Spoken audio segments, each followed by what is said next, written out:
I don't care that Master Chief in Halo might be gay.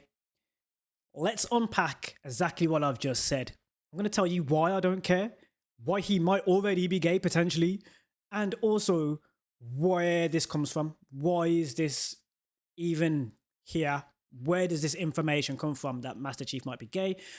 Why is the gaming community talking about that and calling it forced DEI or woke or whatever they say right now to counter argument the changes that are being made to the Halo studio that have been presented to them in videos that you can also watch right here on YouTube?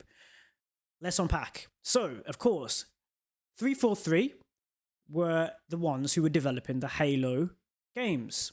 Halo is a very big gaming franchise. There is also a TV show which is on Paramount. You can also find that TV show in other places. Not sure exactly everywhere where it's available. A lot of the gaming community have seen that the studio is now changing hands, sort of, slightly, and they are rebranding to Halo Studios.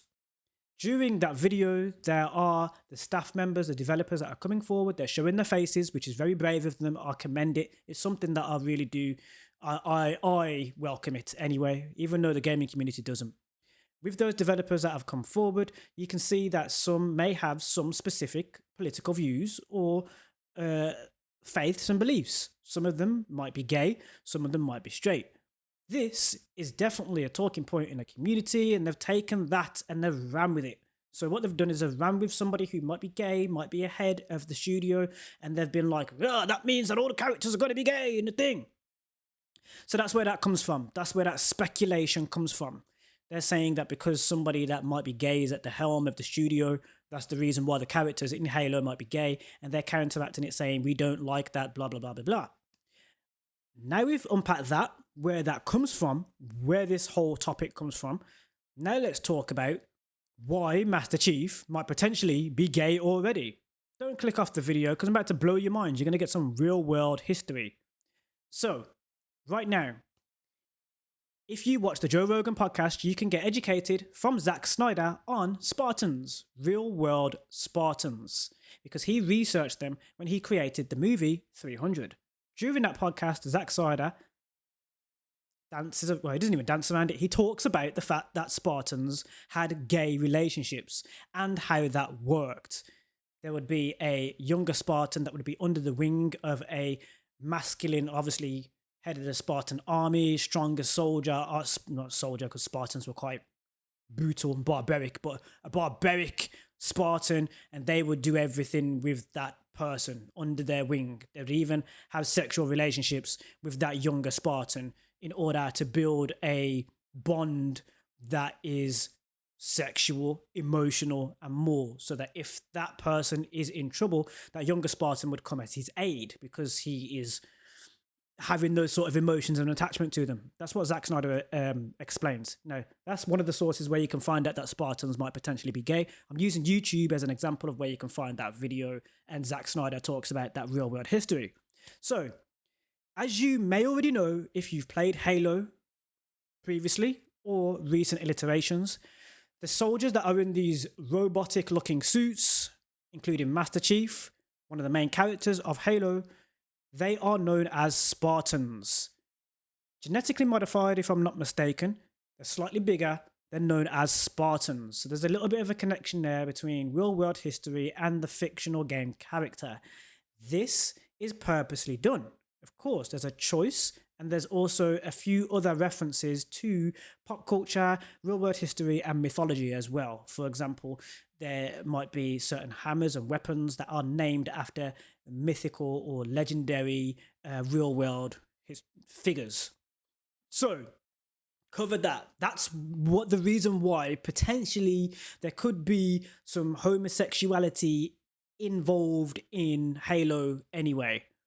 Now we're going to talk about why I don't care if Master Chief is gay. One, I'm not homophobic. If he's gay, he's gay. It doesn't affect the way he's going to shoot a gun. If somebody picks up a gun and they start shooting at you, you're really not going to be like, oh my God, you doing what? In a sexual relationship? You're going to be like, no, he's got a gun. Dodge, move, block. That's how you're meant to think in these military sort of first person shooter games. Doesn't matter who's behind the gun. You need to be able to defend yourself. That's war, man. That's what the game is primarily about when you're playing the game. The series might be slightly different because they might dive into different aspects of the lore, including what it means to be a Spartan, if you're following the real world history. Another reason is, I mean, I'm being completely natural here and I'm just talking to you about it, but I don't know, like another reason is kind of like, I don't think, I'm not saying I'm not invested in Halo, but I'm kind of like, to me, Master Chief wasn't humanized anyway. He wasn't like a human. To me, he wasn't like, he was more like a Darth Vader before he's unmasked. You don't know he's Anakin. Like, you get what I mean? That's how I originally saw Master Chief. Now, he has been unmasked in the TV series and he's been humanized there, but I haven't watched it. So I don't know what the story of Master Chief is in that way. So I don't know that history. I can still play a game without knowing his history behind who the human character is underneath his Master Chief helmet and suit, Spartan suit. There's that as well. If I learn about it, and then I learn that he is attracted to men, then I'm like, I kind of like, you kind of always kind of suspect that somebody might anyway. Do you get what I mean? Like, you don't really look at someone and judge them from how you see them. I don't look at somebody and be like, this person's got children, this person's into men, this person's into women. Yeah, I don't do that. I go in not knowing anything about the person and then learning about the person. You can't just tar everything with the same brush. You get what I mean? Like, and especially if you're playing like a first person shooter game, which is meant to put you in the driving seat of a character who is shooting a weapon that they're being shot at. The last thing you're thinking about is what is who they're sleeping with and why. You're thinking about, how do I avoid getting shot? How do I survive? How do I win? How do I get my team to win? Let's do this. And that's sort of like the way that you're meant to connect with everybody when you're playing these games. Do you know who's on your team when you're playing team deathmatch? Are you looking at me like, this character is definitely black? You don't even know who's playing with you. You don't know who's on the other end of it. So if you really want to be phobic in that way, you don't know who's actually on your team when you're winning. When you're playing these games, that's the beauty of these games. You can be anywhere in the world. It can be anybody behind the game controller that's playing with you.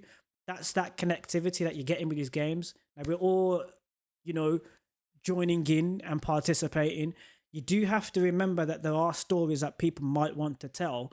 So you need to kind of be aware that you might not know the majority of the gamers that are playing that game. You might not know what you think you know about them.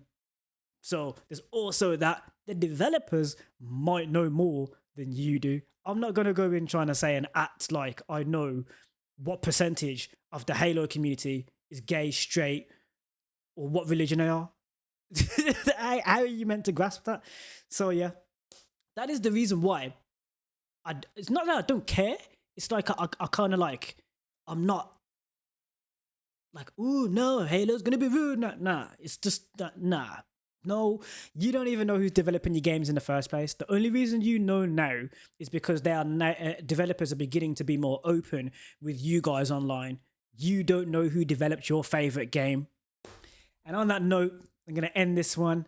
I'm not going to put a thumbnail with this. No edits. I'm going to keep it completely natural. I've covered my 3 topics and points on this. My name's Anthony Allen. There's more where this came from. Let me know your thoughts on the new Halo Studio. Are you more focused on what capabilities of what the game can be now that it's on a different engine? Are you excited for what stories are going to come out after Halo Infinite? Are you looking forward to what different weapons and movement you're going to have when Halo is being developed with this new branded studio, Halo Studios? Let us know your thoughts in the comment section down below. Thank you for watching. My name's Anthony. Check out the content that you can see on screen, and I'll see you in the next one.